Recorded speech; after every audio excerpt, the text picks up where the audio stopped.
এয়া বনাব গৈ আছোঁ আজি মাহৰ দালি মানে কলা দালি আৰু চিকেন। আহকচোন ৰেচিপিটো লৈ আহিছোঁ, চাব কেনেকৈ বনাইছিলোঁ।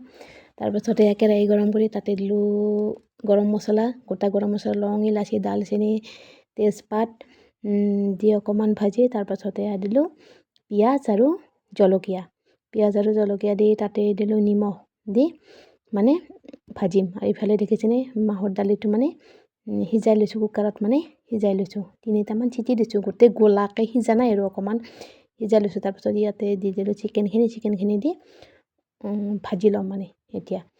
তাৰপিছত চিকেনখিনি ভজা হৈয়ে গ'ল। তাৰপাছতে দিলোঁ আদা ৰচুন পিচা অকণমান দি দিছোঁ আৰু অকণমান থৈ দিছোঁ। তাৰপিছত আদা ৰচুন পিচাখিনি দি অকণমান টাইম ভাজি ল'ম। তাৰপাছত দিলোঁ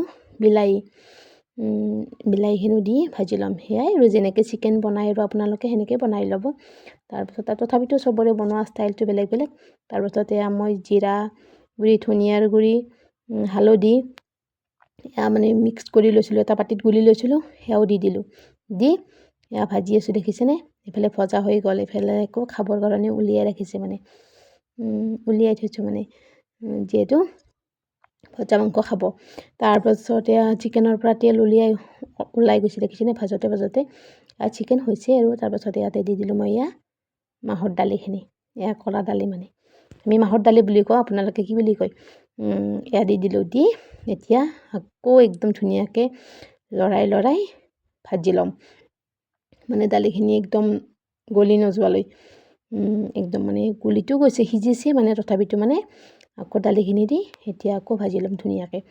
দেখিছেনে দালিখিনি পুৰা ধুনীয়াকৈ ভাজি ল'লোঁ। তাৰপাছতে লাষ্টত অকণমান আদা ৰচুন পিচা ৰাখিছিলোঁ যে সেইখিনি দি দিলোঁ। সেইখিনি দি আৰু 10 মিনিটমান মানে উতলিব দিম, তেতিয়া মানে খাবলৈ বহুত ভাল লাগে। এনেও মাহৰ দালিত আদা ৰচুনৰ গোন্ধটো থাকিলে ভাল লাগে। দেখিছেনে মোৰ চিকেন ৰেডি। আপোনালোকে ইচ্ছা কৰিলে গৰম মছলাও দিব পাৰে, গুড়া গৰম মছলা, কিন্তু মই মানে গোটা গৰম মছলা দিছোঁ আৰু গুড়া গৰম মছলা দিয়া নাই। শেষত ধনিয়া পাত কাটি দিছিলোঁ দেই। তাৰপিছত বনাইছোঁ যাতে খাবতো লাগিবই। ধুনীয়া হৈছে, বেটাই কৈছে মা ধুনীয়া হৈছে, কিন্তু সঁচাকৈ খাবলৈ বহুত ধুনীয়া হৈছিলে। আপোনালোকে এনেকৈ খাই চাবচোন, বনাই বহুত ধুনীয়া হয় মানে খাবলৈ।